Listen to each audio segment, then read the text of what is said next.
Yang masjid yang ni duduk.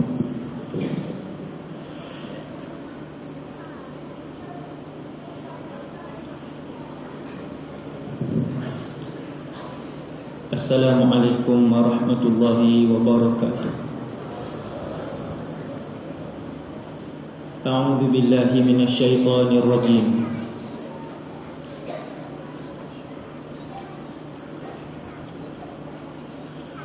Bismillahirrahmanirrahim.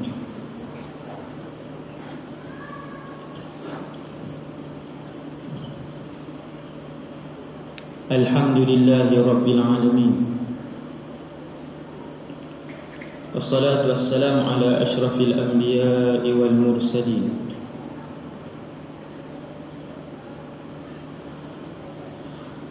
wa ala alihi wa ashabihi ajma'in. Wa la hawla wa la quwwata illa billah al-'aliyyil 'azim.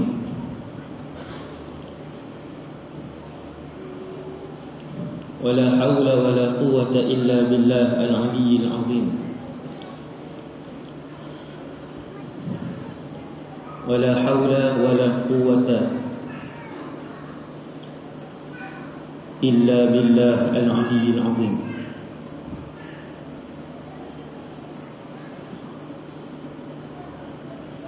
اللهم إنا نعوذ بك من عذاب جهنم. Ya Allah, kami berlindung denganmu daripada azab neraka Jahannam. Wa min azabil qabri. Ya Allah, kami berlindung denganmu daripada azab kubur. Wa min fitnatil mahya wal mamat. Ya Allah, kami berlindung denganmu daripada fitnah kehidupan dan kematian. Wa min syarri fitnatil masiihid dajjal. Dan kami juga berlindung daripada kejahatan fitnah Al-Masihid Dajjal. Nawaitul i'tikaf fi hadzal masjid sunnatan lillahi ta'ala. Radina billahi rabba, kami redha Allah Tuhan kami. Wa bil islami dina, Islam cara hidup kami. Wa bi Muhammadin nabiyyan wa rasulan, dan kami juga redha bahawa Muhammad sallallahu alaihi wasallam seorang nabi dan rasul. Kullu nafsin dha'iqatul maut. Semua yang ada nyawa akan merasakan kematian. Makhluk yang bernyawa ada 5: manusia, malaikat, jin, syaitan, dan binatang. Semua akan merasa kematian.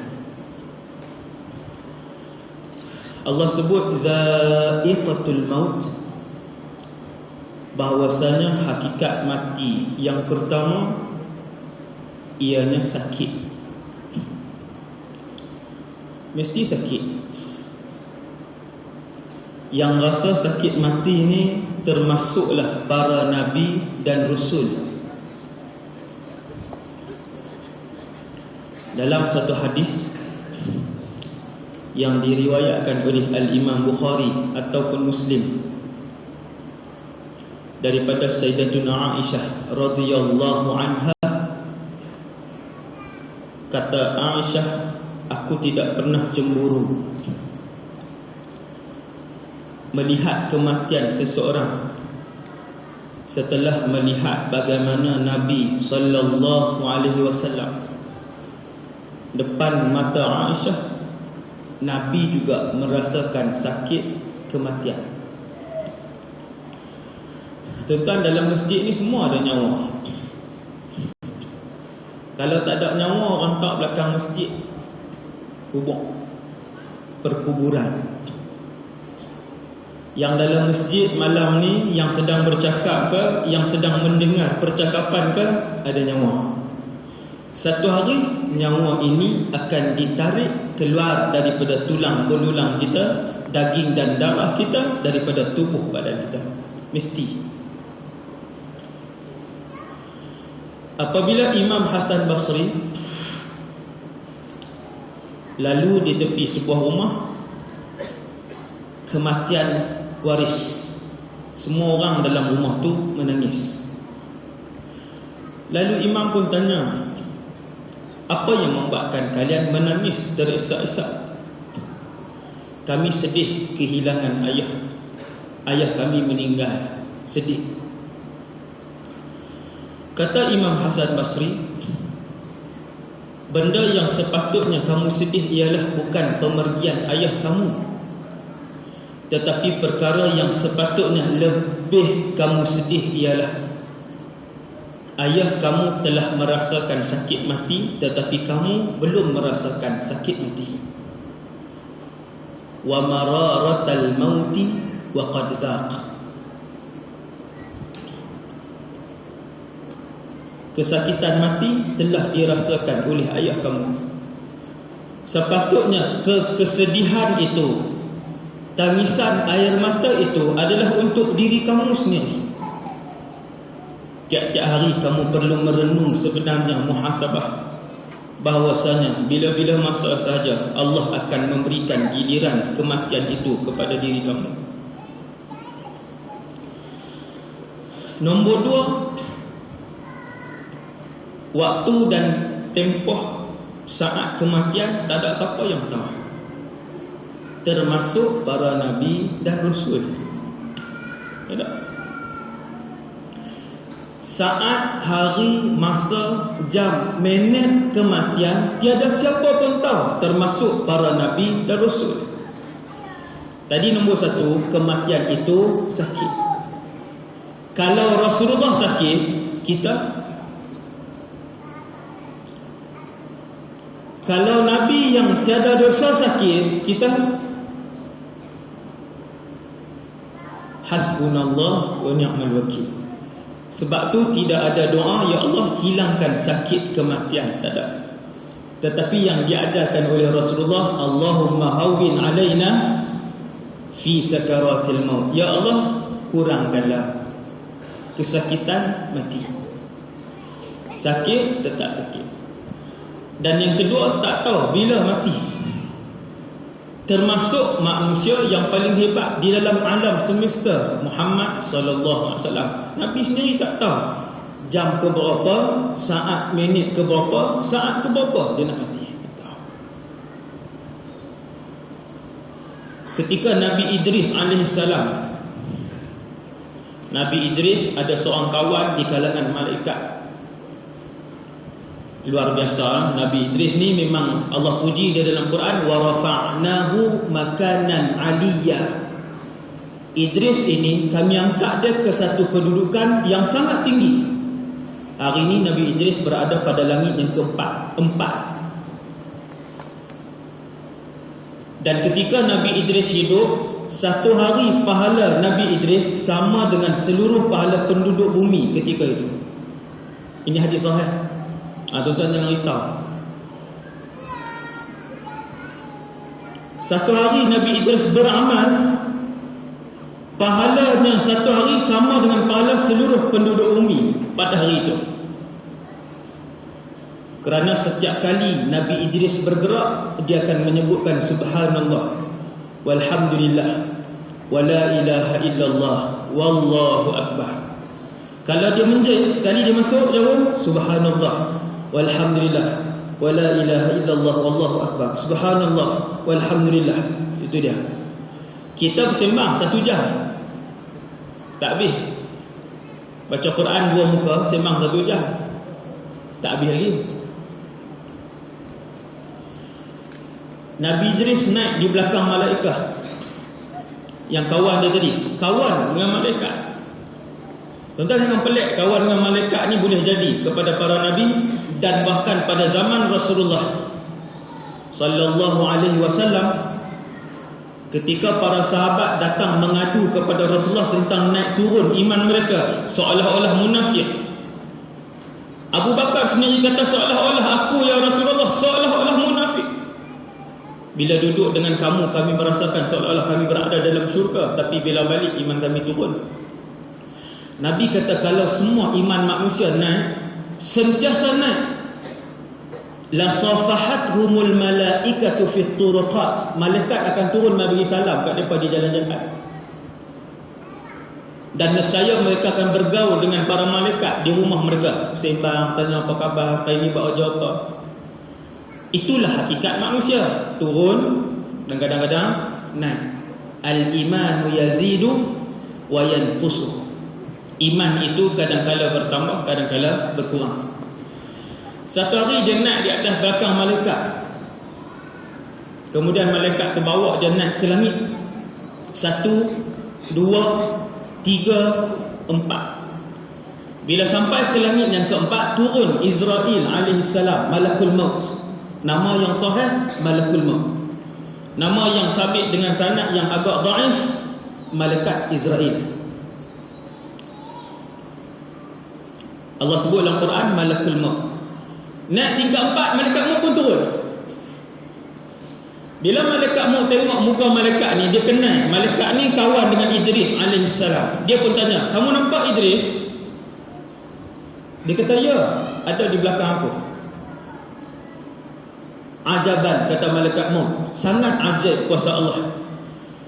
Ketika aku berada di atas tadi, Allah memerintahkan aku untuk mencabut nyawa Idris pada langit yang keempat. Lalu aku bertanya kepada Allah, ya Allah, bagaimana nak cabut di langit yang keempat? Idris duduk di muka bumi. Rupanya kamu yang bawa dia naik di atas, dan sekarang telah tiba ajalnya. Cabut nyawa Idris alaihissalam, dan Nabi Idris tinggal di situ sampai hari ini, sampai di saat ini. Maka hakikat nombor 2 tuan-tuan, tak ada siapa tahu bila kematiannya. 40 hari sebelum mati, 60 hari sebelum mati rasa sekian, 30 hari sebelum mati rasa sekian, 20 hari sebelum mati rasa sekian. Yang tu pengalaman yang ulama ambil, ulama bukukan. Yang sahih, orang yang dekat mati, sehari sebelum mati kadang-kadang, pagi tu dia naik motor pergi, dia pun tak tahu nak mati, naik motor elok aja, pergi beli kuih, balik, mandi-mandi, rehat, mati. Tak ada rasa 40 hari, tak ada rasa 30 hari, tak ada rasa 20 hari, tak ada rasa sehari. Berapa ramai orang pagi tu keluar pergi sembahyang subuh berjamaah di masjid, habis sembahyang subuh dengan kuliah apa semua, singgah balik makan di kedai, sarapan, balik ke rumah, buat kerja sikit, mandi, meninggal. Tu ustaz yang dia cerita kata sepah asak, asa di pusat, di ubun-ubun, masa di kening ni, yang tu pengalaman. Sebahagian orang dia rasa macam tu, sebahagian kecil. Maka ulama kata jangan tunggu rasa macam tu. Lagi duk tunggu tak nak berasa pun ustaz, 67 dah. Lambat ni Pak Ustaz. Yang tu bukan hadis Nabi. Yang 30 hari sebelum mati, 20 hari itu bukan hadis Nabi. Yang tu pengalaman sebahagian orang. Kalau semua orang mesti rasa macam tu, maka tak ada tragedi MH17 hak mati 200 orang lebih. Tak ada. Dalam tragedi MH17, berapa ramai hak Islam ada dalam tu, daripada pilot sampai pramugari sampai penumpang, semua mati cerah. Tak ada lepas bincang kan sebelum naik, kata ish, pakat duk berasa ni lepas sah tak sah. Kawan dia kata, aku pun rasa juga berasa tang pusat ni. Ni maksudnya mati lah tadi. Tak ada, semua nak. Maka mati, tak ada siapa tahu. Antara orang yang bertuah diberikan tanda kematian yang jelas oleh Allah Azza wa Jalla ialah, ni yang saya tengok, yang ni pun bukan hadis, antaranya orang yang kanser teruk. Kita yang sihat ni tuan-tuan, ada masa pergi ziarah hospital bahagian CCU. ICU tu kritikal dah. Dia ada satu lagi kritikal, CCU, yang orat satu badan, yang satu orang kena 3 kanser. Api tengok yang tu, Allahu Rabbi, menginsafkan. 2 bulan dah koma, macam-macam, semua kritikal. Ada satu orang Islam, makcik, Allah uji dia, kanser payudara, kanser rahim, kanser hati, 3 merebak ke seluruh badan.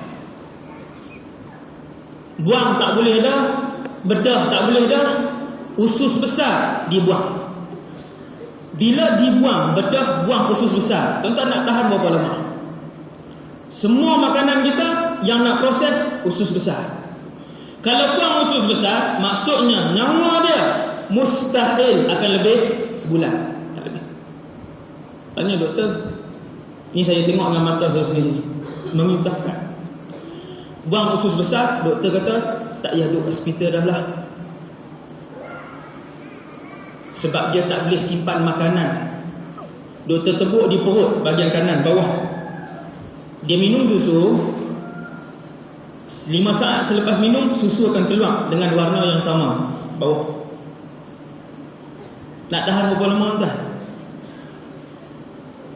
Kanser merebak ke seluruh badan, 3 kanser satu badan dia. Maka balik ke rumah, menunggu dan mengira hari untuk meninggal dunia. Sebulan dia doktor kata. Orang kalau tunggu hari, tuan-tuan, apa dia buat? Alhamdulillah, dia tahu untuk minta maaf pada semua orang yang dia buat salah selama ni. Setiap orang dalam masjid ni, semua orang termasuk saya, tahu apa dosa kita dengan Allah, apa dosa kita dengan adik-beradik, apa dosa kita dengan kawan-kawan. Semua orang tahu. Untung hak orang macam ni, dia boleh telefon semua orang. Saya tengok sini, sembang menangis, sembang cakap telefon menangis.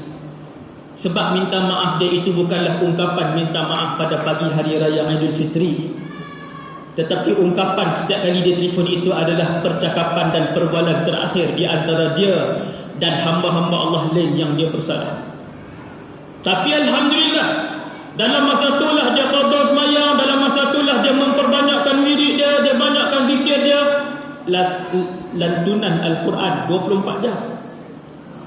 Bosih, sampai bosih, tengok suami teriak minta maaf kat suami. Bagi tahu kat suami, abang, kalau abang tak nak jaga dah bangkai ni, buang dalam parit. Takut-takut menyusahkan bangkai ni. Makan tak boleh dah, nak solat angkat tangan pun tak boleh dah. Setiap hari pampers orang yang salin, berak orang basuh, kencing orang basuh, badan orang lah. Makanan pun orang suap, kemudian keluar makanan kot ni, bangkai. Jadi bangkai hidup. Dia tengok anak-anak dia kalau tak darat jaga mak, buang mak dalam parit tepi rumah, tak apa, takut kalian dapat dosa. Hak ni jauh lebih beruntung daripada kita. Kita hak hari ni, tuan-tuan, lagi dekat dengan kiamat. Nabi kata lagi banyak mautul faja'ah, kematian mengejut. Tuan-tuan tak perasan ke ni mati mengejut ni? 20-an banyak yang mati, 30-an banyak yang mati, 40-an banyak yang mati, 50-an banyak yang mati. 5 tahun kebelakangan ni dia tak kira dah. Allah nak ambil tak kira dah. Allah nak membenarkan kata-kata Nabi SAW, yakthuru mautul faja'ah, banyak kematian mengejut kami akan tunjukkan kepada umat akhir zaman. Ni kita Allah tunjuk. Tak cukup dengan saudara mara kita, jiran kita, adik-beradik kita, abang kakak kita yang Allah ambil dengan nyawa yang 20-an, 30-an, 40-an. Allah tunjuk pula di peringkat hak terkenal ni. Pelakon Allah ambil, pelawak Allah ambil, jutawan Allah ambil, pemain bola sepak Allah ambil, menteri Allah ambil. Kami tak kira, kerana kami, iaitulah Allah, nak membenarkan kata-kata Nabi SAW. Jangan ingat yang dalam masjid ni umur 20 lebih baru ustaz. Boleh jadi bulan depan Allah ambil nyawa dia, bulan depan je. Hak dalam masjid ni jangan berasa awal baru 46, jangan berasa awal. boleh jadi lagi 2 tahun je, 2 kali je lagi Ramadan dia nak puasa, kemudian Allah ambil. Baru ni adun, baru ni ahli parlimen, Allah tak kira. Tak nampak ni, Tuhan duk tunjuk ni, tak mau tengok lagi ke, tak mau ambil iktibar lagi ke? Esok lusa giliran kita. Tuan-tuan, ni 1000 hak dalam masjid ni, tahun depan punya Ramadan 2017 boleh jumpa lagi ke? Belum tentu. Saya rasa saya main ceramah tahun depan, mesti ada salah seorang, mungkin, wallahu a'lam, yang duduk dalam masjid ni, saya rasa saya main ceramah tahun depan, Allah dah ambil dah 2-3 orang. Seorang haduk sandak di pintu, seorang haduk di belakang kali, seorang haduk di tengah. Contoh, malam ni dia duk dengar ceramah tentang kematian, dan malam ini dia sedang mendengar perjalanan yang sikit bulan lagi dia akan tempuh. Lah dia duk dengar. Ni duk dengar. Cuma dia tak tahu giliran dia. Tuan-tuan, berapa ramai adik-beradik yang kita kenal naik kereta, bawa anak-anak, belaga, semua mati. Mautul faja'ah, kematian mengejut yang cukup banyak di akhir zaman. Ini hakikat kematian, tak ada siapa tahu. Orang kedua yang saya tengok yang paling tahu tentang bila dia nak mati, tuan-tuan, orang kedua yang saya tengok yang paling tahu bila dia nak mati adalah banduan akhir. Hak ni cerita masyhur. Sebahagian tuan-tuan cukup kenal banduan akhir ni apa. Yang tak tahu, kita tengok malam ni. Ringkas. Saya banyak ceramah di penjara tetap di belah utara, beberapa penjara. Antara yang kita belajar daripada penjara, yang kita tengok yang cukup menginsafkan ialah sebahagian penjenayah, waktu dia duduk di penjara ni, dia akan keluar pergi mahkamah. Kadang-kadang ambil masa 3 tahun, kadang-kadang 4, kadang 7, ikut bergantung kepada jenayah yang dia buat. Setengah penjenayah banduan bila dia pergi mahkamah, prosiding yang terakhir, hakim baca keputusan, kamu didapati bersalah, sepakat keputusan juri, dihukum gantung sampai mati. Beruntungnya, antara lah, bukannya dia yang paling beruntung dalam dunia ni, antara sudut dia yang sangat beruntung ialah di Malaysia setiap penjenayah yang dihukum gantung sampai mati akan digantung pada hari Jumaat. Tuan-tuan, umat Nabi Muhammad jahat macam mana pun, selama mana dia tidak mensyirikkan Allah. Dengar ni syarat dia. Umat Nabi Muhammad jahat macam mana pun, selama mana dia tidak mensyirikkan Allah, kalau mati hari Jumaat, selamat azab kubur. Azab kubur ni neraka ke Ustaz? Tak, dia belum neraka lagi. Dia ada azab dia yang tersendiri. Sehari kita tengok Nabi cerita perjalanannya pergi ke alam barzakh. Ada hadis riwayat Imam Bukhari.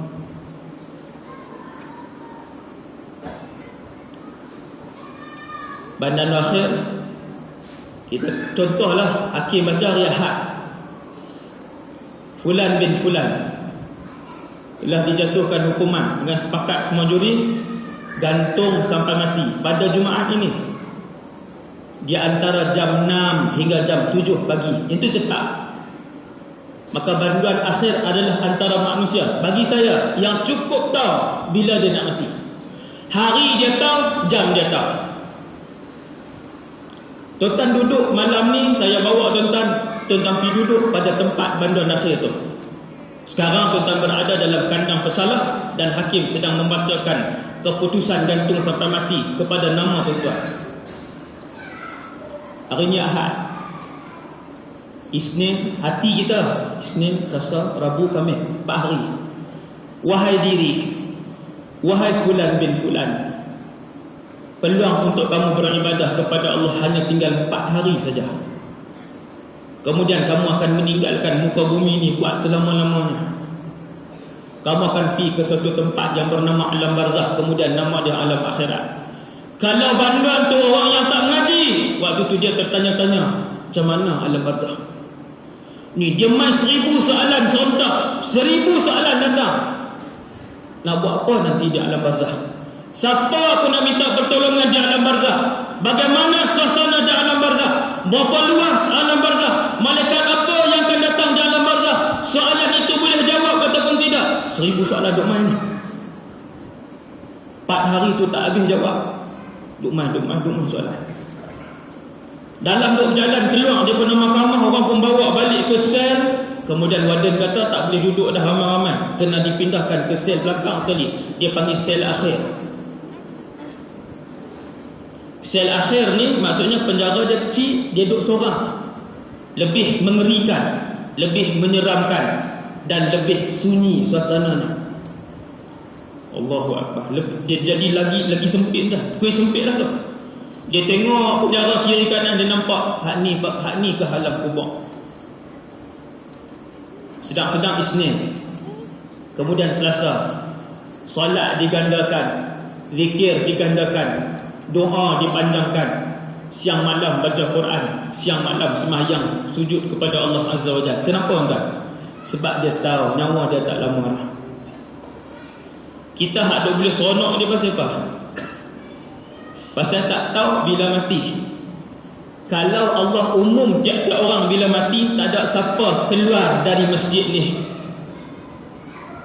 Semua orang akan kekal di dalam masjid ni. Lepas maghrib semayang, lepas semayang maghrib baca Quran, lepas semayang maghrib berzikir sampai isyak, habis isyak semayang, habis isyak baca Quran sampai subuh. Sebab dia tahu bulan Disember 2016 malaikat maut nak mai jemput nyawa dia. Rahmat Allah Azza wa Jalla, Allah rahsiakan kematian. Nak bagi apa? Boleh hidup. Kalau kami bentangkan rasa kematian, manusia tak boleh hidup. Sebab tu kena seimbang antara dunia untuk keperluan dan matlamat akhirat dan juga melebihkan akhirat. Bila malam Jumaat tuan-tuan, nak bayang tengok macam mana panduan akhir. Malam Jumaat. Malam Jumaat, Allahu Akbar, semayang maghrib. Itulah maghrib yang terakhir dalam hidup dia. Di alam barzakh tidak ada lagi yang namanya ibadah. Di padang mahsyar tak ada lagi yang namanya ibadah. Dalam syurga tak ada dah ibadah tuan-tuan. Seronok dalam syurga, kaya dalam syurga, sehat dalam syurga, mulia dalam syurga, tampan dan cantik selama-lamanya dalam syurga. Pilah nak jalan mana pun. Segala nikmat yang kalian pernah tengok di dunia, kalian akan melihat dalam syurga. Takkan nak suruh Nabi sebut bola sepak ke? Bila Nabi kata semua buah yang kamu tengok dalam dunia, Allah gandakan sekali ganda, ada dalam syurga. Bila Nabi kata ada pasar dalam syurga, takkan nak suruh Nabi sebut Tesco dengan Giant. Hanya orang gila dan orang bodoh saja yang berkelahi, bermati-matian di dunia. Orang-orang yang akias, yang cerdik adalah orang yang sentiasa mendahulukan akhirat. Orang lain nak dunia tuan-tuan, bagi mereka tuan-tuan. Biar ambil semua. Kerana dunia ini di hadapan akhirat seperti sebutir pasir di hadapan seluruh pasir yang ada pada 7 lautan dunia. Sebutir kecil itulah jangka masa hidup dunia, dan seluruh pasir yang ada pada 7 lautan dunia itulah kehidupan akhirat. Ada nilai ke tuan-tuan kecil tu? Tak baloi buat dosa dengan Allah Azza wa Jalla. Tak baloi sangat. Maka dengan sebab itu, antara manusia yang tahu tentang kematian ni, hak bandan akhir tadi ni. Tiap-tiap malam tuan-tuan tadah tangan dengan Allah, ya Allah, aku bersalah sungguh denganmu ya Allah. Banyak dosa aku buat. Dengan diri aku berdosa ya Allah. Dengan suami aku berdosa. Dengan isteri aku berdosa. Dengan anak-anak aku berdosa. Banyak orang yang aku buat salah dulu ya Allah. Dia mengaku semua. Dan malam tu dia, setiap malam bahkan yang baki 4 hari tadi adalah malam taubat nasuha. Bila malam tu dia sembahyang isyak, Allahu Akbar, isyak tu adalah isyak terakhir dalam kehidupan dia tahu. Bila esok dia bangun subuh, dalam bayang tengok subuh tu subuh terakhir. Panjang mana solat dia? Panjang mana solat dia ketika tu? Panjang mana rukuk dia? Panjang mana sujud dia? Habis bagi salam, Assalamualaikum warahmatullahi. Ayat mata turun curah. Assalamualaikum warahmatullahi. Ayat mata turun mencurah-curah. Masa tak ada dah, sebab habis subuh selalunya dah 6 lebih dah, 6.30 dah. Dia mesti digantung di antara jam 6 hingga jam 7. Tangan ni kalau dulu sebelum dikukum gantung, sebelum tahu mati, waktu imam baca doa, tangan tak atas paha je. Dia kata, ustaz lah doa, ustaz bila-bila masa boleh doa. Tak apa, minta Rabbana atina fid dunya hasanah. Dia buka pelan pula kipas ni. Allahumma fil lana dhunubana wa ramai malam. Tapi kalau bagi Jumaat, bagi banduan akhir, satgi nak hukum gantung, tu dia tangan. Ampunkanlah dosa aku ya Allah, aku tak ada tempat lain ya Allah. Tidak ada yang boleh mengampunkan dosa melainkan-Mu ya Allah. Jagalah anak-anakku ya Allah, peliharalah keluarga aku ya Allah. Duk angkat tangan ni, duk berdoa. Baru nak panjang sikit, wadah mai kata habis, masa tak ada dah. Cik, sila ke mana kan? Bukan ke bilik makan. Sila ke bilik gantung. Boleh jalan kan? Kaki tak boleh jalan lah. Tak boleh jalan dah. Waktu tu baru berasa nikmat menyebut nama Allah di dalam sembahyang. Waktu tu sebutan Astaghfirullahalazim. Bergetar hati. Alladzi la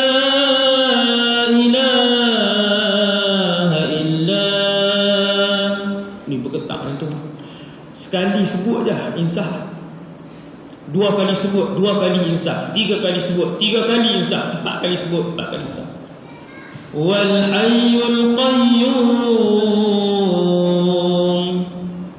Duk teringat dosa ni sekali nak kena gantung.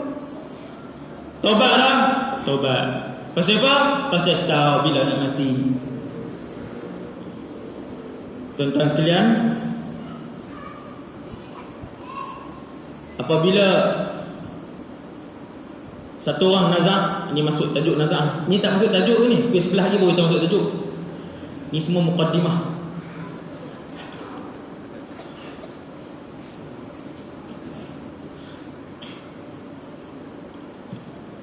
Bila satu orang nazak, saya ceritakan dulu perjalanan roh yang soleh dan solehah.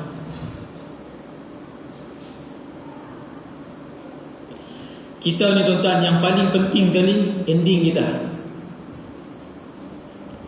Yang paling penting sekali ending kita. Kalau beribadat 50 tahun, kemudian umur 51 buat maksiat, lepas tu mati. Hasbunallahu wa ni'mal wakil. Tuan-tuan tak nampak ke ada orang, beberapa orang punya bagus, akhir hayat dia berubah jadi tak elok. 30 tahun jadi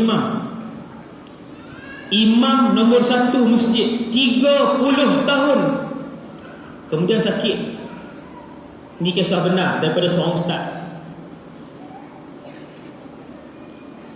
30 tahun berulang-alik. Rumah mana dalam Korea tu yang tak kenal dia imam nombor 1? Kemudian sakit. Tengok Allah uji. Sakit lama terlentang di rumah. Bila dah terlalu lama, dah tak boleh bangun dah, orang pun usul pejabat agama, tolong tukarlah kot, dah lama sangat. Minggu ditukarkan imam baru, ditakdirkan oleh Allah, hak imam lama tu sihat. Allahu Akbar. Dia main masjid, tengok nama dia orang tukar. 30 tahun aku jadi imam bang ni, takkan tak boleh nak hargai sikit. Dia mula. Syaitan nak jujur ni. Apa punya orang Korea kamu tak hargai orang langsung, tak pandang jasa orang, ni imam. Syaitan ni memang jujur.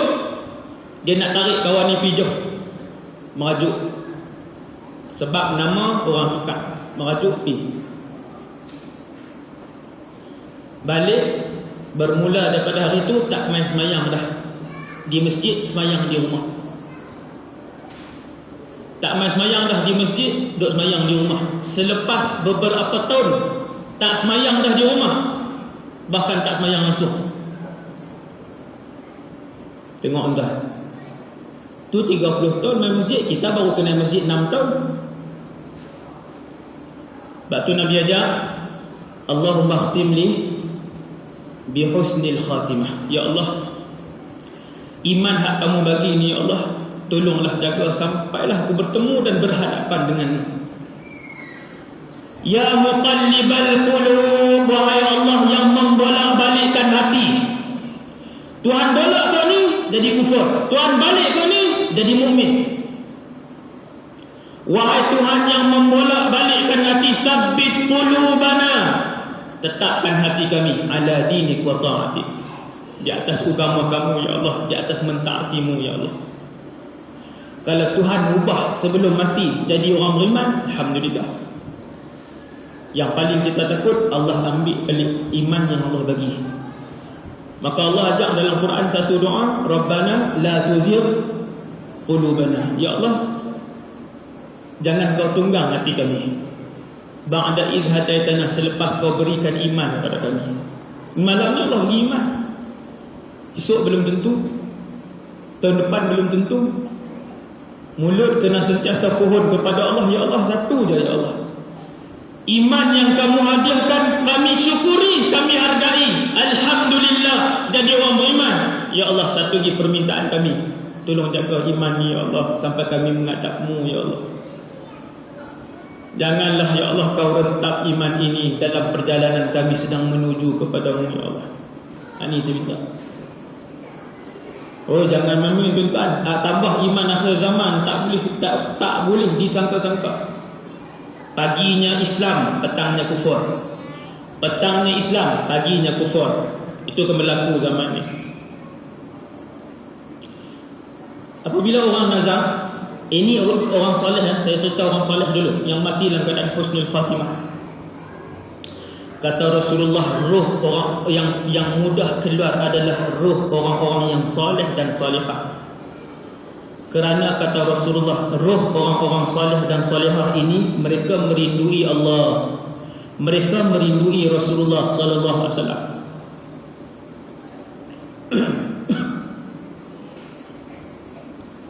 Tuan-tuan cuba kawan rapat dengan orang-orang soleh. Tuan-tuan guru, alim ulama yang soleh, yang rabbani, ada ilmu kemudian soleh.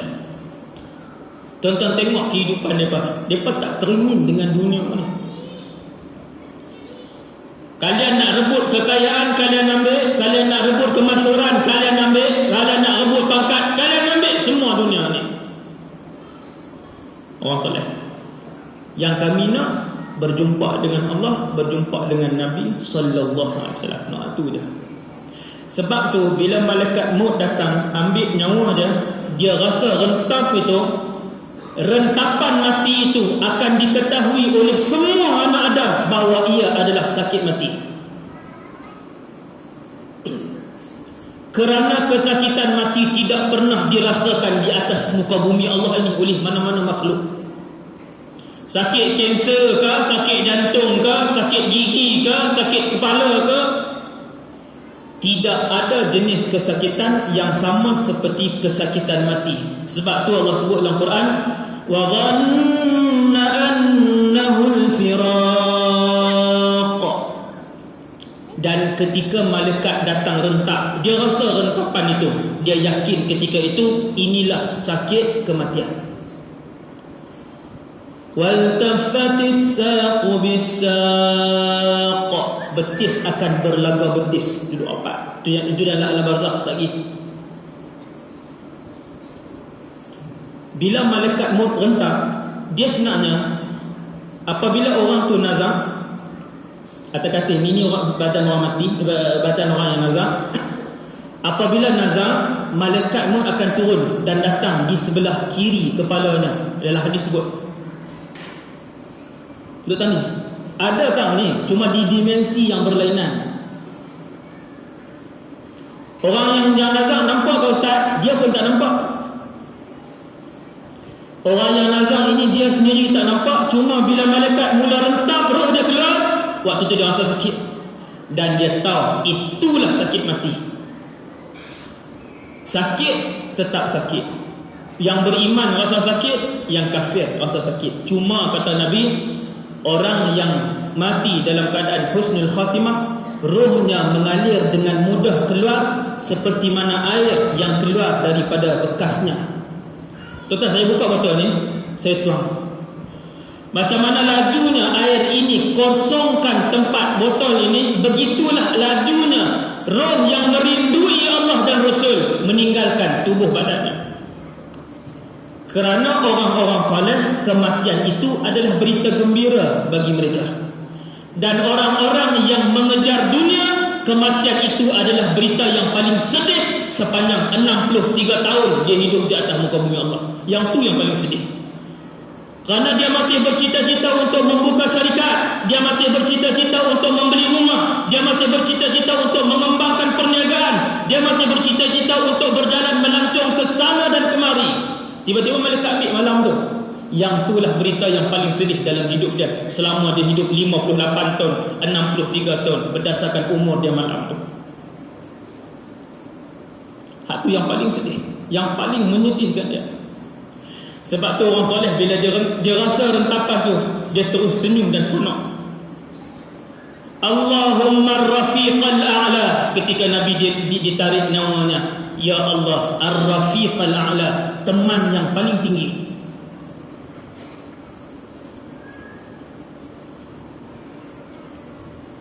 Orang yang ada cinta Allah dalam diri, bukan orang yang ada cinta Allah, cinta Rasul.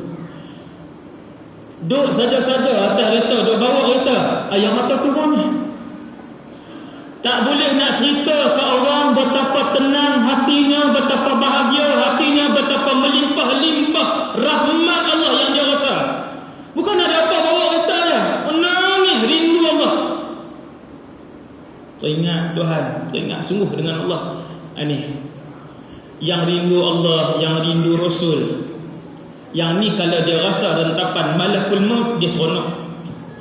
Bukan seronok sebab kesakitan, sakit tetap sakit, tapi dia seronok saat ini nak berjumpa Rasulullah. Satu nama yang selama ni siang malam dia sebut, satu nama yang selama ni ribuan kali dia berselawat, Allahumma salli ala Sayyidina Muhammad. Lama dah nak tengok Nabi, lama sudah nak dakap Nabi SAW. Hari ni malaikat maut buka pintu kepada. Sebab tu kata Rasulullah, roh orang soleh keluar dengan mudah seperti mana air yang keluar daripada botolnya, daripada jamnya. Habis. Tapi setempoh keluar tu rasa sakit, cuma sekejap, selesai. Roh akan mula keluar daripada kawasan ni. Malaikat duduk di sini, dia tarik kosong di sini, kosong.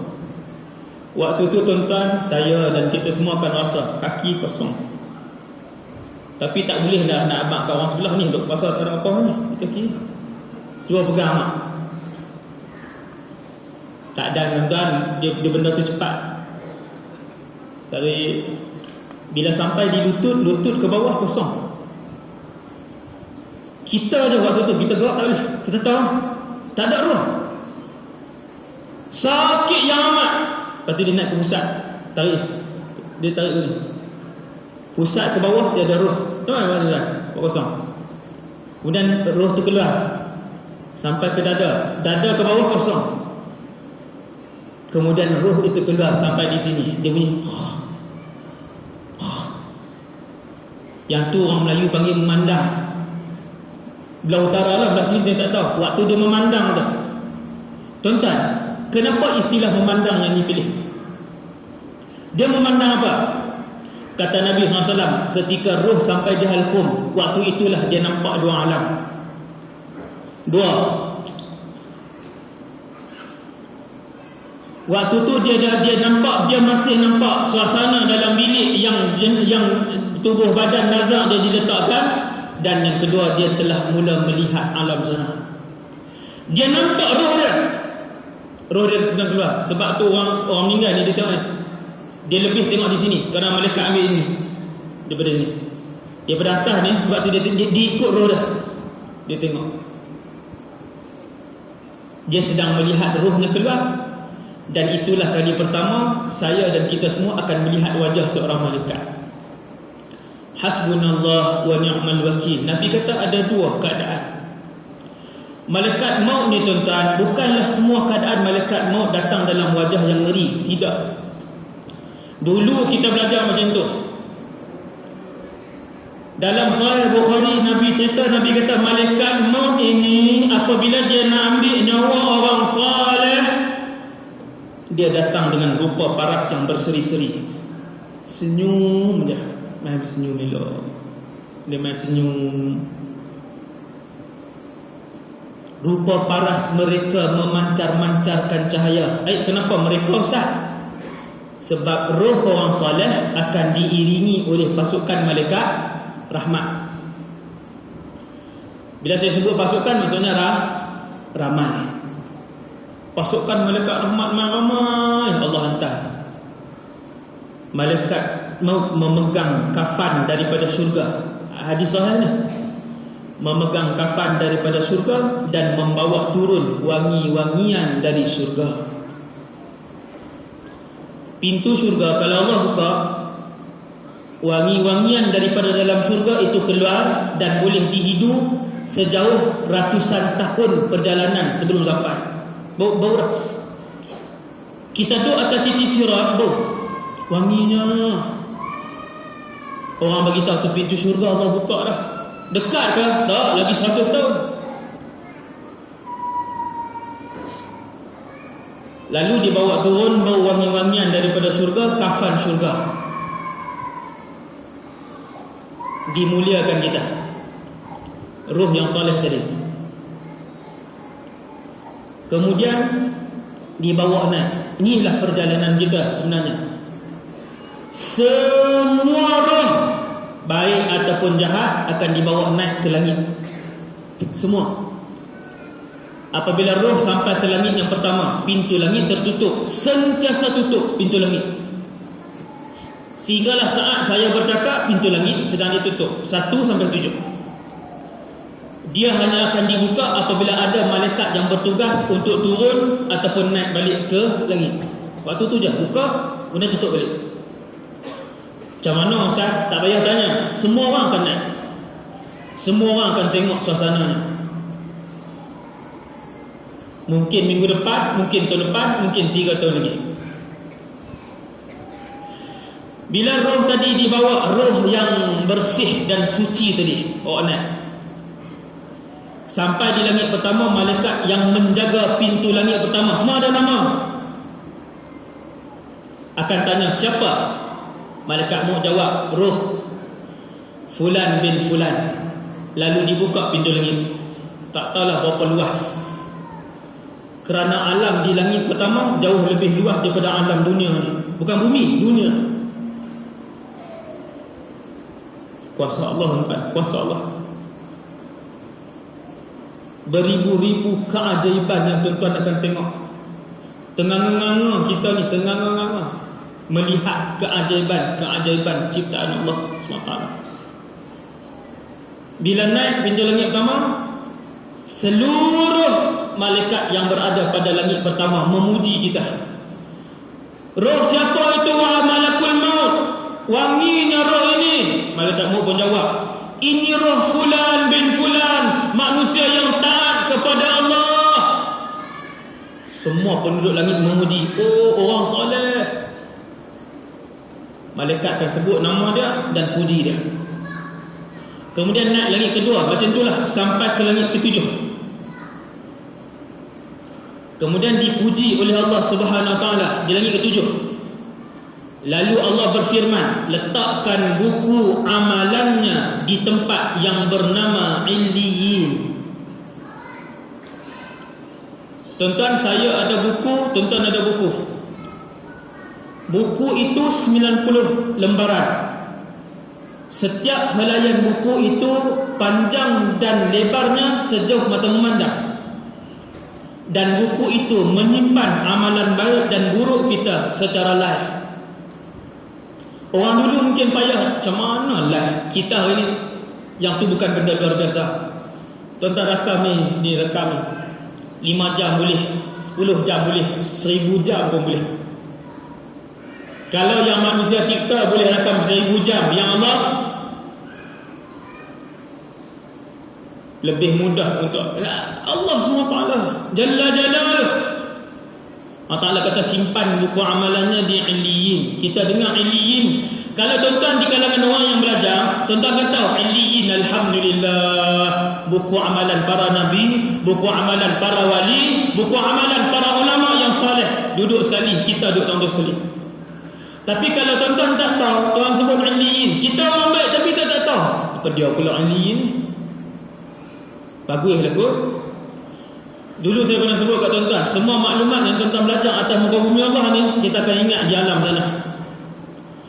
Nama saya, nama masjid ni, nombor kereta tuan-tuan, nama anak-anak tuan-tuan, kerja di jabatan mana, tuan-tuan gaji berapa, sampai dalam syurga nanti kita akan sembah.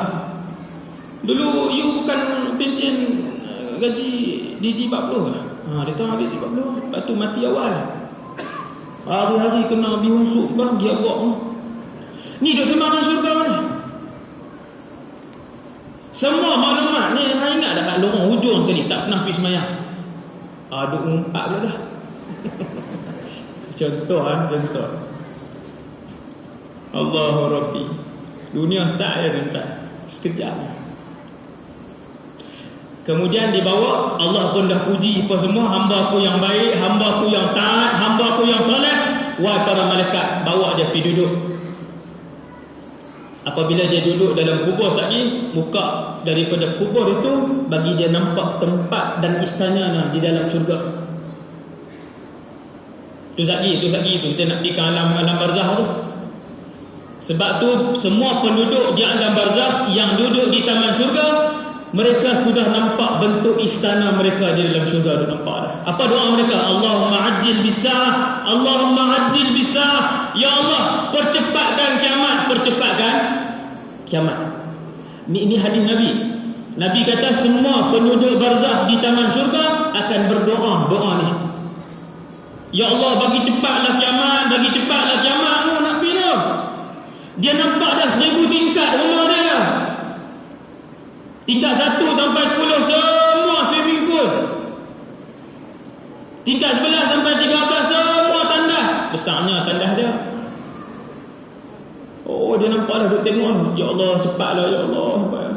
Bidadari dia buat macam tu lah. Buat macam tu. Bidadari dunia apabila disakiti oleh isteri, suami yang ahli syurga apabila disakiti oleh isteri-isteri dunia, bidadari itu akan melaknat daripada istana mereka. Hei wanita dunia, jauhkan diri kamu dari suamiku. Sesungguhnya dia duduk dengan kamu hanya tetamu sebentar sahaja. Hadis sahih. Hak tu cerita bidadari tu. Tuan-tuan dengar cerita syurga, tuan-tuan tak mau dah dunia. Betul dah tak teringin. Alhamdulillah.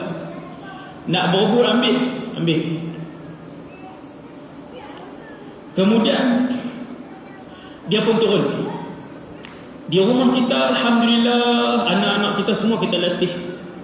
Walaupun tak semua ustaz, tapi doktor yang beriman. Ahli perniagaan yang beriman kepada Allah Azza wa Jalla. Anak-anak kita semua kenal Allah. Anak-anak kita semua melebihkan akhirat. Anak-anak kita semua ada ilmu agama. Bila kita mati, tuan-tuan, dia yang memandikan kita. Lain orang luar yang bagi mandi jenazah ayah dengan anak yang memandikan ayah. Dia angkat tangan ayah belah dia. Tuan-tuan tengok kalau orang luar yang mandi jenazah, dia kat ni. Dia buat ni. Orang mati dia akan kerah ni. Bila nak mandi susah dia macam tu. Tapi kalau anak pegang, dia akan buat pada tangan ayah dia tu. Ayah sakit, kita sedang memandikan ayah. Kalau orang luar mandi, dia kata apa? Mayat ni bukan sakit apa, dia panggil mayat, bukan dia beradik dia. Tapi kalau si anak soleh, 3 orang duduk keliling ayah, buat pelan-pelan, ayah sakit, dipanggil ayah walaupun itu dah mati. Ada anak soleh, anak-anak angkat pelan dah, baring, balikkan lambung ayah macam ni, pelan dah, jirus air perlahan je. Tuan-tuan panggil tukang mandi luar, dia percik ayam macam masa kereta, percik ke dalam, tekan ni, tekan perut, keluar ni. Saya tengok, angkat tekan perut, sekali kali perut ni, percik di belakang pula, percik kan. Tapi kalau anak, dia tangkat, lalu angkat kaki, anak nak tolak dari sini, angkat tolak pelan, dia ambil ayam, jurus pelan, dia jurus. Itu anak dia, dia tak anggap dia mandi mayat, dia anggap dia mandikan ayah.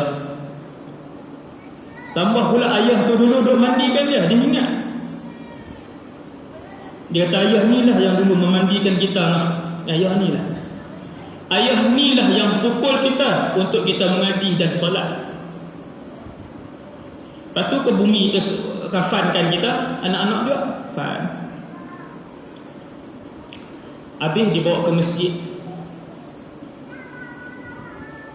Allahu Akbar, anak sulung kita angkat takbir depan. Bukan susah pun mandi solat jenazah, bukan susah pun. Tapi disebabkan nak solat jenazah ni, anak-anak pada zaman hari ni majoriti yang tak solat, dia tak boleh nak bayang semayang jenazah ni macam mana. Dia tak tahu. Bila Tok Imam kata ada tak ni hak waris yang anak boleh solat, dia kata takkan kami nak solat pun, bagi Tok Imam lah, mana kami nak erti. Padahal solat jenazah tu simple sangat, 4 takbir je. Fatihah, selawat, Allahumma fir lahu, Allahumma la tahrimna ajrahu.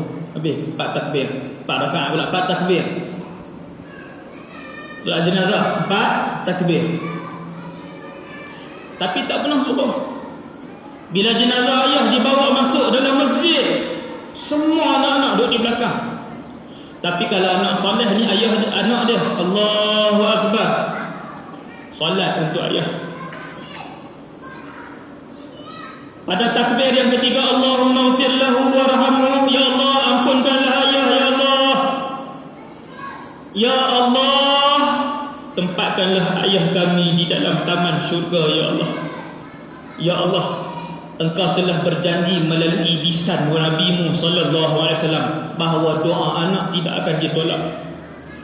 Maka aku sebagai anaknya, ya Allah, berdoa untuk Kau ampunkan dosa ayahku, ya Allah. Amalan yang transfer tak ada tangguh adalah amalan dan doa daripada anak untuk ayah dan mak. Kalau buat masuk pahala pukul 5.30 pahala tu sampai dalam akaun kebaikan ayah. Dia tak ada tangguh seminit pun tak ada. Ni untung anak soleh tuan. Paling untung sekali, paling besar sekali anak soleh. Bila Nabi sebut apabila mati satu orang, terputus semua bentuk amalannya, dosa pahala, kecuali salah satu anak soleh yang mendoakan ibu dan ayah. Tuan-tuan yang ada dalam masjid ni, kalau tiap-tiap solat fardu, mulut tuan-tuan Allah tak pernah lupakan kita baca doa Allahumma ighfirli dhunubi wa liwalidayya. Tuan-tuan, siapa yang ingat kita untuk baca doa tu? Yang ingatkan kita untuk bacakan doa tu ialah Allah. Kata para ulama, antara tanda untuk kamu tahu bahawa kamu adalah anak soleh apabila kamu melihat setiap hari kamu mendoakan supaya Allah SWT mengampunkan dosa ibu dan ayah kamu. Ini ulama ajak. Kamu nak tahu kamu anak soleh ke tidak? kamu lihat, adakah mulut kamu setiap hari pernah mendoakan Rabbighfirli dzunubi wa liwalidayya warhamhuma kama rabbayani shaghira? Sebab apa? Sebab hanya anak soleh yang digerakkan mulutnya untuk mendoakan kepada ibu dan ayahnya. Tuan-tuan boleh muhasabah ni malam ni yang ada dalam masjid ni, kalaulah minggu ni tidak sekalipun mulut kita baca Rabbighfirli dzunubi wa liwalidayya, berhati-hatilah, boleh jadi kita anak yang durhaka. Tuan-tuan, ada kalangan kita sebulan tak pernah sebut Rabbighfirli dzunubi wa liwalidayya. Sebulan. Ada dalam kalangan kita sebulan, 2 bulan tak pernah, ustaz. Salat dia salat, puasa dia puasa, Quran dia baca, Rabbighfirli dzunubi wa liwalidayya tak pernah. Menghantar pahala kepada ibu dan ayah tak pernah. Jaga-jaga, kerana Nabi dah bagi indikator seorang anak soleh ialah mereka yang diingatkan oleh Allah tiap-tiap hari untuk baca doa tadi dan menghantar kepada ibu dan ayah mereka setiap hari. Kemudian roh yang elok ni pun turun ke bawah. Turun pergi ke mana, tuan? Bukan masuk ke dalam syurga, bukan masuk ke dalam neraka, wal'iyadzubillah. Kerana syurga dan neraka sekarang ini tidak ada penghuni. Tidak ada seorang rasul pun di dalam syurga, sehinggalah malam ini kita berceramah tajuk ni. Kerana semua orang berada di alam barzakh, ataupun sebahagian rasul duduk di langit. Maka roh yang baik tadi ni daripada langit ketujuh dia pun turun sampai ke bawah. Badan kita, jenazah kita, orang pun dah solat, orang pun bawa ke tanah perkuburan. Masuk, ditimbus, dikejapkan, tu imam baca tahlil, buat talqin, balik. Isteri dan anak-anak kita tunggu lebih kurang setengah jam, 1 jam, semua akan balik. Nabi kata kamu akan mendengar bunyi tapak kaki terakhir yang meninggalkan tanah perkuburan. Hadis sahih. Tuan-tuan, Nabi kata kalian akan mendengar bunyi tapak kaki terakhir yang meninggalkan tanah perkuburan. Persoalan dia, bilakah Munkar dan Nakir akan turun? Ini tuan-tuan, malaikat Munkar dan Nakir lain pula sifatnya. Seorang sahabat nama Amr bin al-As, sahabat Nabi nama Amr bin al-As. Hadis ni ada dalam Sahih Muslim. Ketika Amr bin al-As nazak, dia panggil anak dia Abdullah. Dia kata, wahai Abdullah, selepas kalian mengkebumikan aku, janganlah kalian terus meninggalkan tanah perkuburanku. Tuan-tuan, hadis ini adalah Sahih Muslim. Kerana kata Amr bin al-As, aku mendengar Rasulullah sallallahu alaihi wasallam bersabda, apabila seseorang kalian dikebumikan, hendaklah ahli keluarganya tunggu selama mana? Sekira-kira seekor kibas disembelih, dilapah dan dibahagi-bahagikan dagingnya, kemudian barulah kalian bersurai. Kerana orang yang mati di alam barzakh sana menantikan doa pengampunan Allah kepada orang itu daripada mereka yang hadir. Kalau yang hadir tu 50 orang, 30 orang main Facebook, main game, COC. Yang lain duk kalut WhatsApp dengan WeChat. Ada 10 orang kan? Itu pun ada baca doa. Baca doa, ya Allah ampunkanlah dia. Dalam hati duk fikir, hari ni dia buat kenduri apa malam ni? Bihun ke nasi? Maka tak ada doa yang sampai kepada orang yang duk tunggu di bawah. Setiap orang yang baru masuk ke alam barzakh, ketika tempoh malaikat Munkar dan Nakir, dia amat mengharapkan doa daripada orang yang berada di luar sana, yang khususkan doa untuk beliau. Benda ni sabit daripada hadis Amr bin al-As, dan juga sabit satu lagi dalam hadis yang sahih. Bila Nabi duduk di tepi kubur seorang sahabat, Nabi duduk, sahabat dikebumikan. Lama Nabi tunggu. Kemudian Nabi kata, "Ista'izu min adabil qabri." Minta dengan Allah, Allah selamatkan, berlindung kamu daripada azab kubur. Kemudian Nabi kata, sekarang ini juga minta kepada Allah untuk diampunkan dosa orang yang di bawah. Sekarang ini juga minta supaya Allah menetapkan lidahnya untuk menjawab soalan Munkar dan Nakir. Kerana Nabi kata, al-ana yus'al, sekarang dia sedang disoal. Maksudnya tuan-tuan, apabila roh jenazah dibawa masuk, 1 jam lebih kurang selepas itu Munkar dan Nakir akan turun. Tak kira lah di tanah perkuburan tu ada orang ke, tak ada orang ke, dia orang buat kemah di situ 3 hari 2 malam ke. Selepas sekira-kira seekor binatang disembelih, dilapah dan dibahagikan dagingnya, Amr bin al-As dia sifatkan benda ni kepada Nabi SAW. Dia kata, Nabi yang bagi tahu aku. Sebab tu tuan-tuan, kita perbanyakkan orang-orang soleh di kalangan kawan-kawan kita. Tuan-tuan cuba tengok, kalau seorang askar meninggal, yang paling ramai main pada hari kematian dia apa? Askar. Saya pernah tengok kawan saya, tentera, meninggal umur 20-an, muda. Kawan main daripada kecil, kena kanser otak, kanser botak, lepas tu kurus, kemudian meninggal. Dia tentera, jenazah dia tentera yang bawa. Pada hari kematian dia 2-3 biji bas ke semua tentera. Hal itu sikit lah. Tuan-tuan tengok, kalau seorang mat motor meninggal, yang paling ramai pada hari kematian dia apa? Bikers. Penuh motor-motor besar.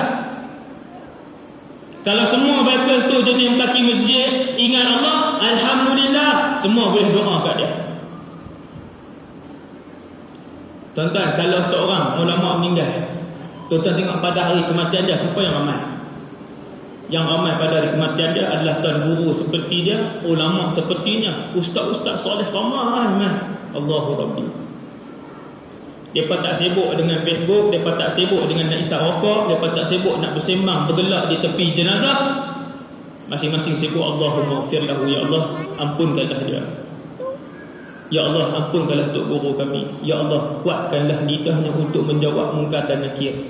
Kerana sesiapa yang berjaya menjawab soalan Munkar dan Nakir, maka tempatnya di taman syurga.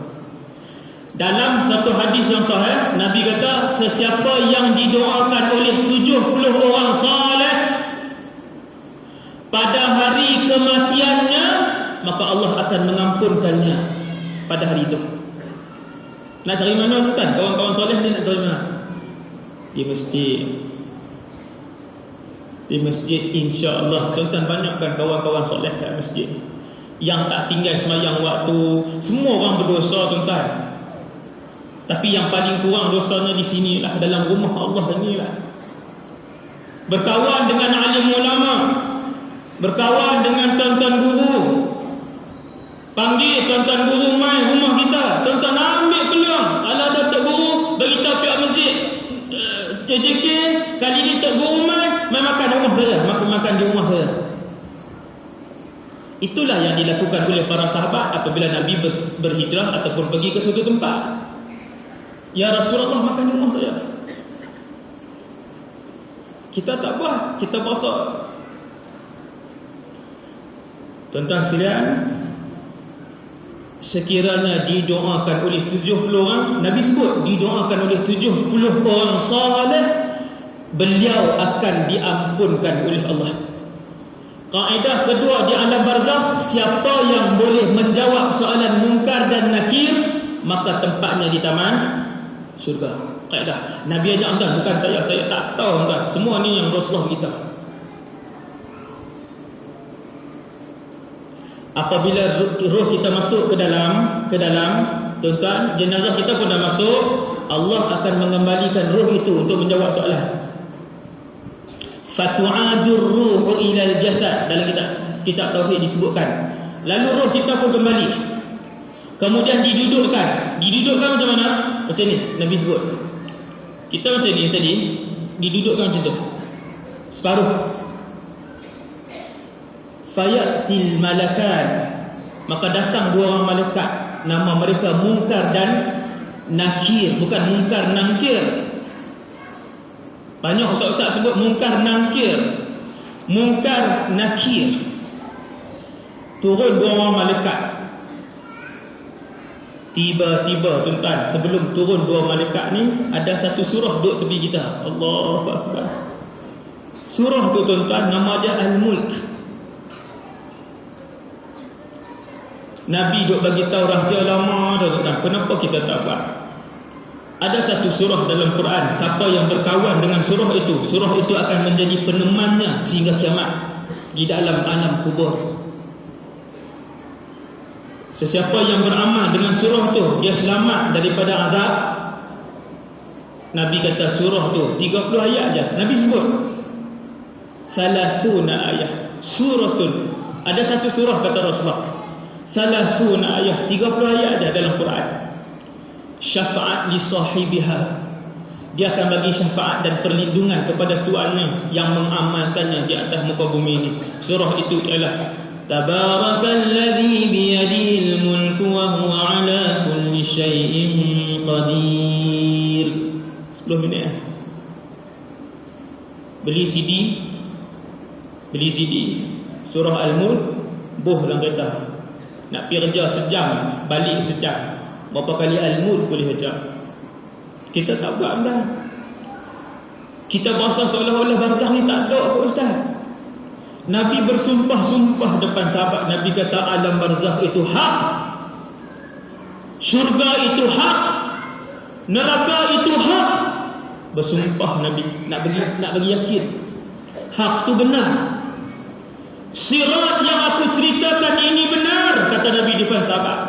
Mizan itu benar, barzakh itu benar, neraka itu benar, kata Rasulullah. Syurga itu benar. Ada tuan-tuan, ada. Sikit hari lagi semua orang akan tengok suasana ni. Dia tengok surah Al-Mulk duduk tepi dah. Surah Mulk kata kat dia, jangan takut, aku Al-Mulk, kamu adalah di bawah jagaanku.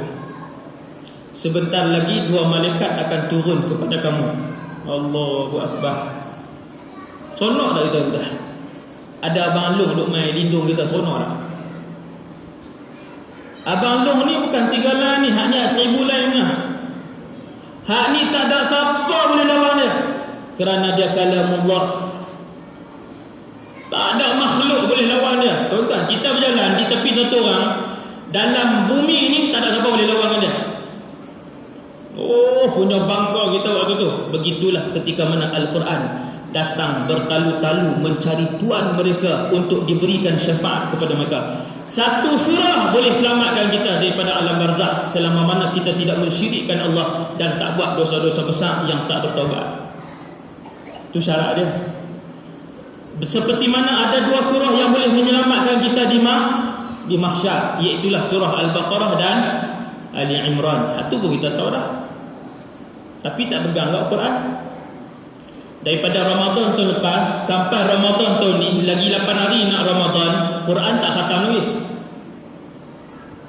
Tapi kata cinta Quran, kata kalamullah. Allah tak bagi tuan-tuan kecintaan Quran, Allah tak bagi. Rugi kita. Tu nak buat apa Ustaz? Minta dengan Allah, ya Allah, jadikan Quran ini penyejuk hati kami. Minta. Okey, kemudian malaikat pun datang, Munkar dan Nakir, tanya soalan. Kita boleh jawab soalan 1, soalan 2, soalan 3, soalan 4. Apabila lulus soalan, tempat kita adalah ke taman syurga. Kita pun dibawa. Bila kita pergi ke taman syurga, ke alam barzakh, ke taman syurga, apakah itu alam barzakh? 10.30 lah. Patutnya saya berhenti lah. Ini ceramah yang ke-7 kan, sejak 2 hari lepas. Yang ni yang ke-7. Kemudian malaikat pun bawa kita, iring kita nak pergi tunjuk rumah kita di alam barzakh. Rupa-rupanya tuan-tuan, alam barzakh ini adalah suatu alam yang lebih luas daripada muka bumi ini, yang lebih indah daripada muka bumi ini. Tuan-tuan duk ligan tiap-tiap 2-3 bulan kira nak pergi berjalan.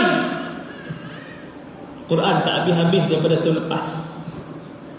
Tuan-tuan duk ligan dengan niaga sampai tak sempat untuk berpuasa sunat daripada tahun lepas. Pakat muhasabah ni, daripada tahun lepas kita muhasabah ingat balik puasa sunat sampai 7 hari lagi nak Ramadan, sehari pun tidak. Punya warak kita ni, punya hebat daripada Rasulullah. Kalau dengan dunia, apa yang kita kejar dengan dunia ni tuan-tuan?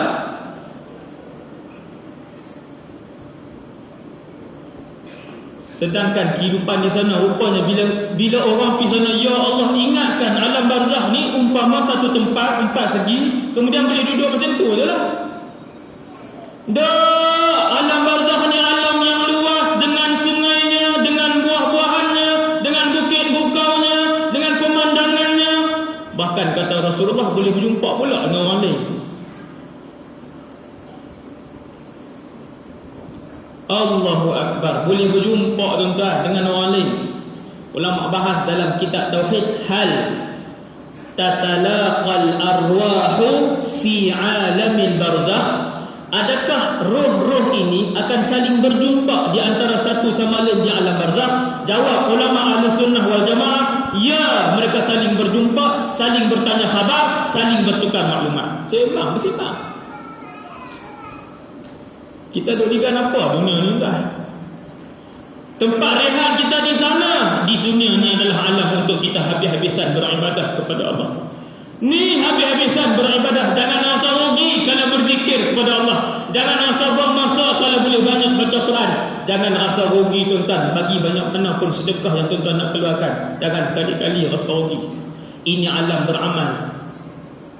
Bila roh keluar, maka alam beramal itu berakhir. Kalau setahun lagi roh kita keluar daripada badan kita, bermaksud beramal kita hanya tinggal setahun saja. Setahun saja.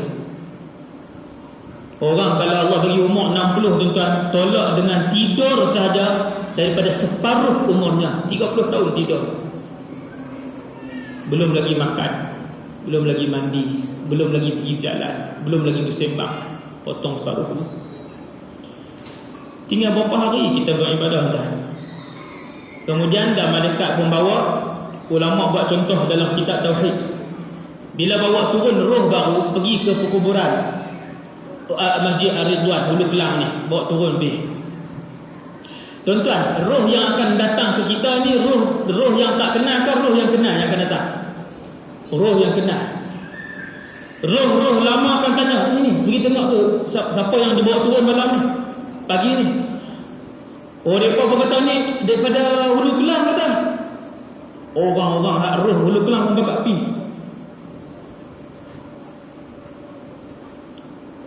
Roh-roh lama yang daripada Hulu Kelang ni bakal pergi kata, lah kamu meninggal.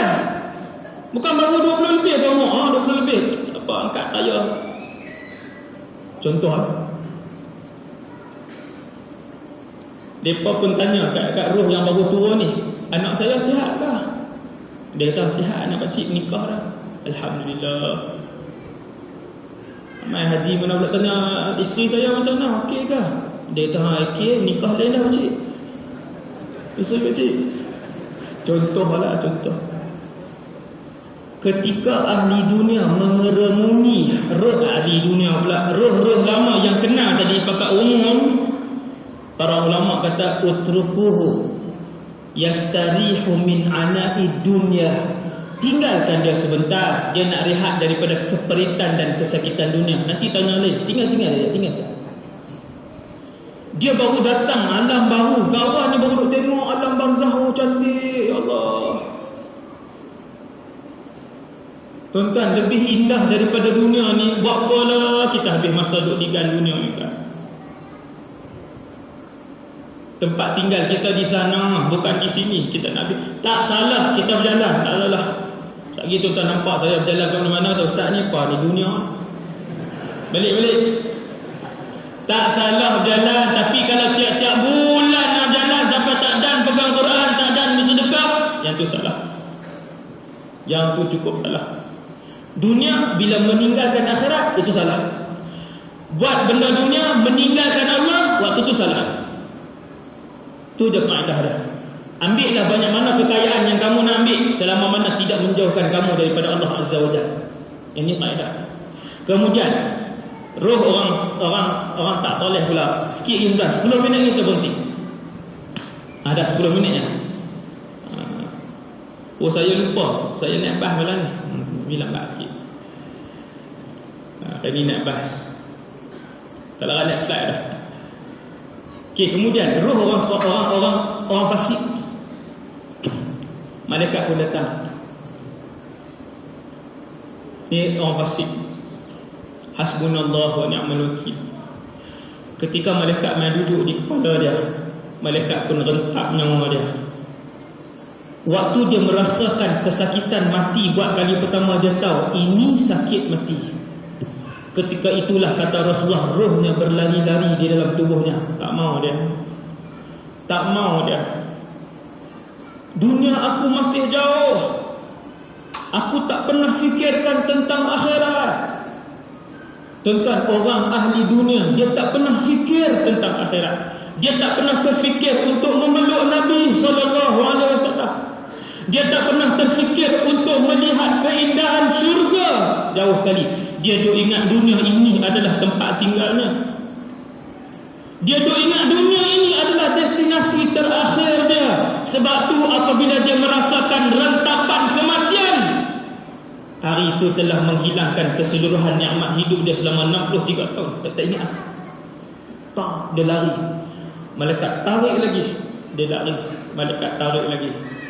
Nabi kata seperti duri yang dikeluarkan daripada arah yang bertentangan, daripada kulit bulu yang basah, lalu terkeluarlah bulu, kemudian terkeluarlah kulit. Dan kesakitannya lebih lama kerana roh itu tidak merindui akhirat. Dia tak mau pergi dah, dia tak mau pergi. Waktu malaikat duk tarik itu, dia panggil kereta aku. Ketika Israel tarik nyawa dia, dia menjerit, buang KWSP aku. 230,000 dan 230,000. Tak ada guna lagi. Baru guna sikit. Nak sedekah kedekut, nak pergi haji kedekut. Akhirnya Allah ambil nyawa. Waktu malaikat duk tarik itu, dia menjerit, banglo aku. Siap waktu umur 58, 59 Allah ambil. Baru setahun rasa banglo tu. Baru setahun rasa banglo mewah dia. Menjerit, panggil dunia, dan dunia tidak akan menoleh kepadanya. Habis bila sampai di sini, gara-gara dunia. Bunyi kadang-kadang tentang siapa yang pernah tengok orang nazak, dia kan bila sampai sini ni. Itulah gara-gara. Apabila roh sampai di sini, dia melihat dua alam. Dia pun tengok wajah malaikat maut. Nabi kata sudul wujuh, hitam melegam. Habis apabila kamu melihat wajah malaikat maut datang dalam keadaan yang hitam melegam, ketahuilah bahawa kematian kamu adalah suul khatimah. Dan sebentar lagi kamu akan dibakar dalam lubang daripada lubang-lubang neraka Jahannam. Habis dia, tuan-tuan. Dia nak ke dia tak nak, roh dia dikeluarkan dari itu. Bayar 1,000 bilion ringgit pun, roh dia akan dikeluarkan pada hari itu. Dia menangis air mata darah, roh dia akan dikeluarkan pada hari itu. Sya'am aba, dia nak ataupun dia tak nak. Inna lillahi wa inna ilaihi raji'un. Maka berakhirlah pintu taubatnya, tidak akan dibuka kepadanya buat selama-lamanya. Habis dia, tuan-tuan. Nak minta apa, tuan-tuan? Waktu tu nak minta pertolongan dengan siapa? Setiap inci wajah malaikat maut adalah kebengisan. Kita manusia kena tengok semua ni baru nampak bengih. Malaikat maut tengok sini, nampak bengih dah, benggegak dah. Lalu didatangkan kafan daripada neraka, wangi bau-bau busuk daripada neraka, dilumurkan kepada rohnya, dibawa naik ke langit. Malaikat yang menjaga pintu langit bertanya, siapa? Malaikat maut jawab, roh fulan bin fulan. Lalu malaikat yang menjaga pintu langit melihat senarai, tidak ada nama beliau di dalam sini. Allah mengherdik rohnya daripada atas, humbankan rohnya ke bawah. Tuan-tuan, dia dah mula hina dah. Dulu dia hidup di dunia, semua orang panggil dia bos.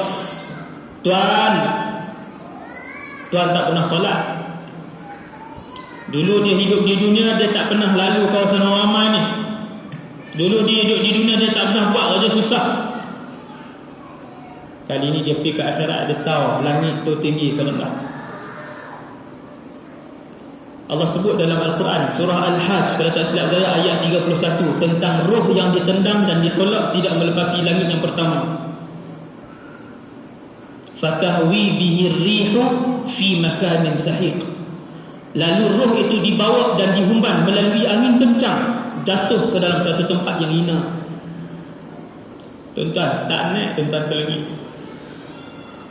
Maklumat ni tuan-tuan, saya akan ingat, tuan-tuan akan ingat. Minta kita selamat daripada roh kita diusir oleh para malaikat. Kalau kena usir tuan-tuan nak minta tolong siapa lagi? Alam pun tak ada. Tuan-tuan, itu perjalanan roh yang fasik. Dia dihumban ke bawah, masuk ke bawah. Jenazah dia tak ada anak-anak yang peduli, semua upah orang mai. Kolek sana, kolek sini, bagi mandi, percik ayam, dah selesai. Bungkul, bangkai.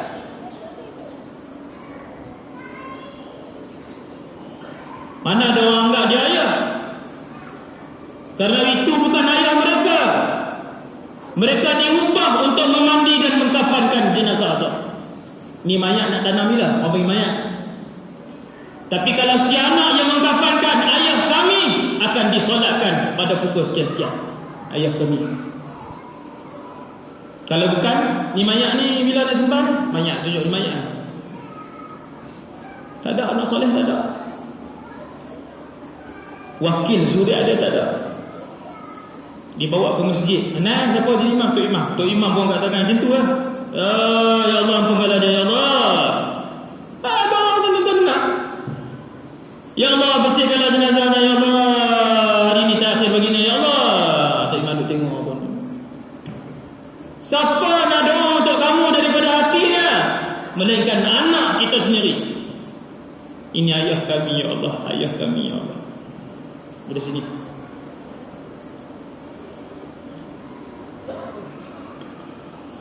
Kemudian roh yang tak elok tadi, jenazah dia pun dibawa, buang pula jahat sangat ni kan. Mentang-mentang lah roh ni kan. Contoh, diletakkan di bawah, ditimbus. Tok Imam pun baca talqin pun semua, balik. Tok Imam awal lagi lah, nak kena kopi O dengan roti canai apa lagi tu. Ni siapa dia? Bukan ada kena-mengena dengan dia. Anak tuan-tuan, anak kita nak tunggu 5 minit dah. Panas mah, jom balik mah, panas ni. Saya tersinggah tom yam mana-mana apa, ikan 3 rasa. Tuan-tuan, berapa ringgit anak kita buah? Ada 10 ringgit anak kita letak dalam keranda tadi. Ada 30 ringgit anak kita letak dalam keranda tadi. Kita akan melihat harta kita balik, anak kita balik, isteri kita balik, pangkat kita balik, orang yang sanjung kita dunia semua balik. Yang berada di samping kita hanyalah satu manusia dengan berwajah buruk. Itulah amalan dosa kita. Dia duduk tepi kita, muka dia buruk. Dia kata, ana amaluka sayyi. Aku adalah amalan-amalan kamu yang kotor, yang keji. Dia duduk tunggu. Tuan-tuan, setiap orang yang baru mati, dia menunggu doa orang pada hari itu. Duduk tunggu, tak turun. Hak sulung ambil geran tanah. Hak nombor 2 duk cari cincin mak. Hak mati, mak mati, pakai cari cincin hak ada batu hijau cantik tu. Hak tu lipat 18,000 tu. Mak duduk dalam kubur duduk tunggu tu. Mak duduk dalam kubur duduk tunggu. Doa anak mana yang nak turun ni? Tak ada. Hak nombor 4, nombor 5 duduk berebut kereta BMW. Ayah bagi kat aku dah. Waktu hidup dulu pun ayah duduk kata dah, kereta ni Allah punya. Ayah duduk bawah duduk tunggu. Tak ada. Sebab tu tuan-tuan, waktu kita duduk hidup ni, kalau ada harta lebih, bagi. Kita pula tahu anak-anak kita memang kita mati dia tak bagi pun. Kemudian ketika itu turunlah malaikat Munkar dan Nakir. Aswadan, hitam legam. Azraqani a'yunuhuma, kedua-dua mata mereka biru. Aswatuhuma karra'at, suara mereka seperti halilintar. Apabila mereka bercakap, keluar api daripada mulut mereka. Di tangan setiap seorang ada mitraqun min hadid, penukul besi. Sekiranya diketuk ke atas sebuah gunung besar, ladzabatil jibal, maka hancur berpecahlah gunung tadi. Hadis ni Sahih Bukhari. Apabila Munkar dan Nakir turun, dia tak tanya banyak soalan. Man rabbuka, siapa Tuhan kamu? Maka Nabi pun kata, orang-orang fasik yang mati dalam keadaan su'ul khatimah akan jawab, la adri. Ni ayat Rasulullah. Tuan-tuan, kita bila orang tanya kita tak tahu, sebiji macam itulah yang Nabi sebut dalam Sahih Bukhari. Apabila disoal oleh suara yang sekuat halilintar itu, yang keluar api daripada mulutnya, bila dia tanya man rabbuka, soalan senang je. Tetapi ketika itu jawapan yang akan diberikan bukan berdasarkan ilmu, tetapi berdasarkan amalan. Ilmu tuan-tuan semua tahu jawapan soalan dia, tuan-tuan boleh sebut soalan kedua.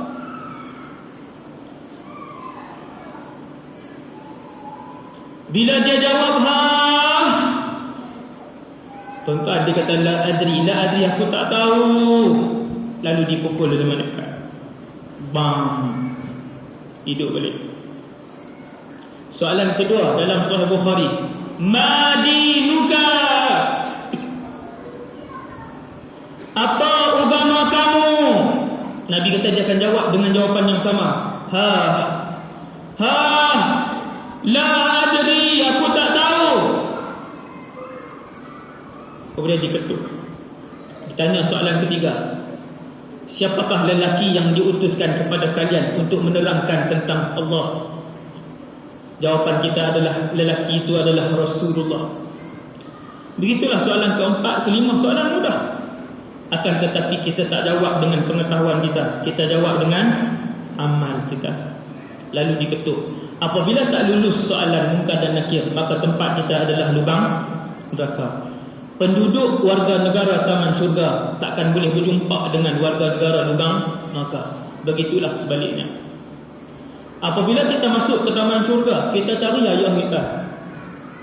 Ayah, satu rumah ke satu rumah ke satu rumah ke satu rumah. Orang pun tanya, ayah kamu siapa? Ayah saya sekian. Semenjak saya masuk ke alam barzakh, saya tak pernah melihat ayah saya. Para ulama pun datang kepada lelaki ni. Ulama jawab, ayah kamu di negeri sana.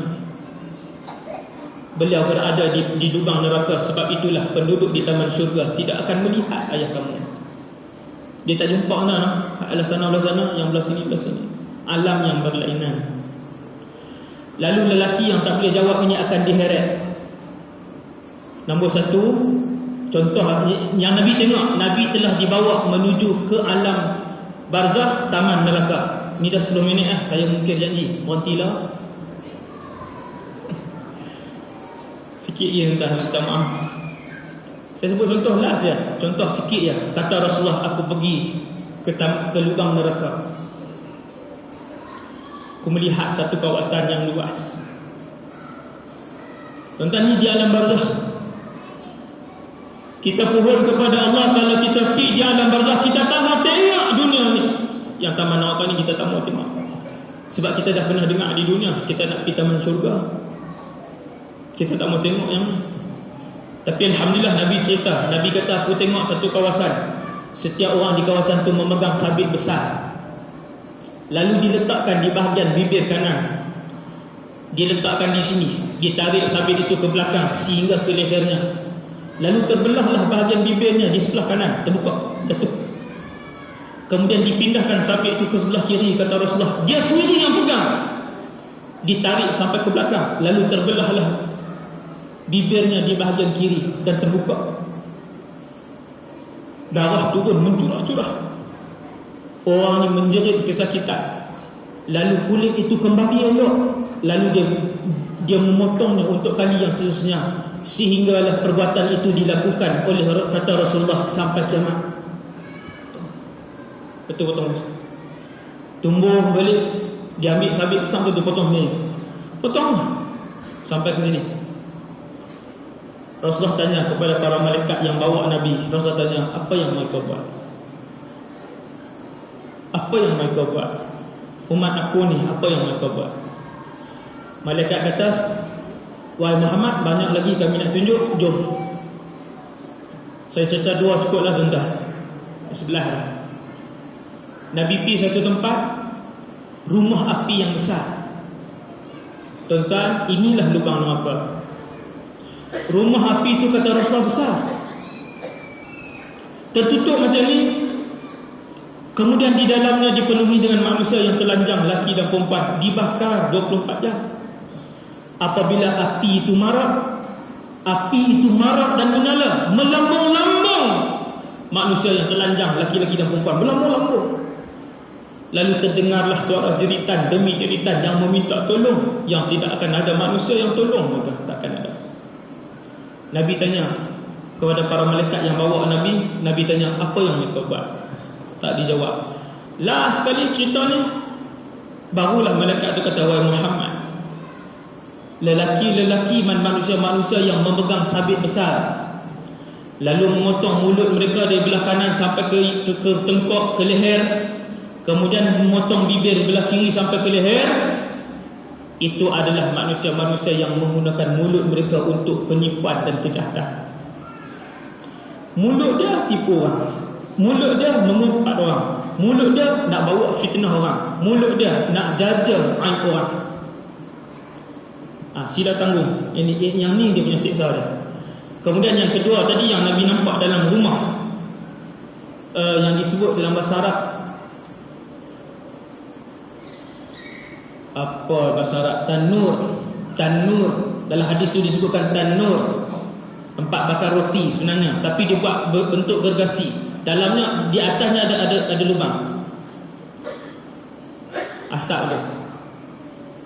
Apabila marak menyala api tadi, melambung-lambunglah orang, laki-laki perempuan yang telanjang dalam tu. Kata para malaikat, ya Muhammad, itu mak kamu yang berzina. Yang berzina tak taubat, bila mati masuk alam barzakh, masuk dalam api itu sampai kiamat. Sampai malaikat tiup sangkakala yang kedua, baru bangkit pergi ke mahsyar pula. Tak habis lagi mahsyar pula. Tuan-tuan yang dirahmati Allah, itulah secara ringkas perjalanan di alam barzakh yang dapat kita kongsikan pada malam ni. Tabung besi berkilat di tengah dewan solat. Mana dia? Oh, tu dia. Tabung besi berkilat. Tu tabung perak tu. Pihak jawatankuasa mohon untuk umumkan derma untuk dana masjid, buat program macam ni lah, program buat puasa, ceramah, kuliah dan sebagainya. Kita boleh masukkan di tengah-tengah tu, insya-Allah. Yang baik daripada Allah SWT, yang lemah dan kurang daripada diri saya sendiri. Aku qali hadza astaghfirullahal azim li wa lakum. Subhanakallahumma bihamdik asyhadu an la ilaha illa anta astaghfiruka wa atubu ilaik. Bismillahirrahmanirrahim. Wal 'asr innal insana illal ladzina amanu wa 'amilus solihati wa tawassaw bil haqqi. Bismillahirrahmanirrahim. Alhamdulillahirabbil alamin. Wassalatu wassalamu ala asyrafil anbiya'i wal mursalin wa ala alihi wa sahbihi ajma'in. Allahumma 'allimna ma yanfa'una ya Allah. Jadikanlah ilmu yang bermanfaat pada kami. Jadikanlah ilmu yang Engkau curahkan pada kami pada malam ni. Tambahkanlah ke dalam kehidupan kami ya Allah ilmu, amal ibadah dan keikhlasan dalam kehidupan kami ya Allah.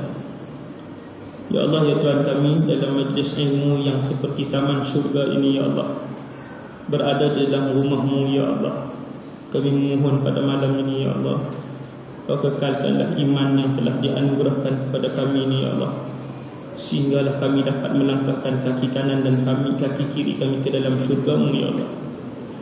Ya Allah ya Tuhan kami yakin di dalam masjid ni ya Allah, ada di kalangan hamba-hamba-Mu yang akan dimasukkan ke dalam syurga-Mu ya Allah. Kami yakin ya Allah, di kalangan kami pasti ada salah seorang yang merupakan ahli syurga ya Allah. Ya Allah ya Tuhan kamu, ya Allah ya Tuhan kami, setelah Kau pilih dia ya Allah untuk masuk ke dalam syurga-Mu ya Allah, masukkanlah kami juga yang bersama dengan mereka ya Allah ke dalam syurga-Mu.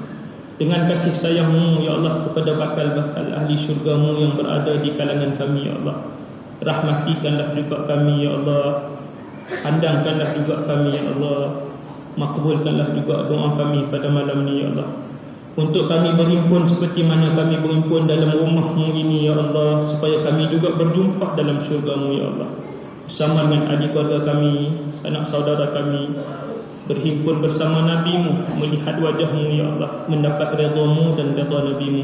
Wa sallallahu ala sayyidina Muhammad wa ala alihi wa sahbihi wasallam, walhamdulillahi rabbil alamin.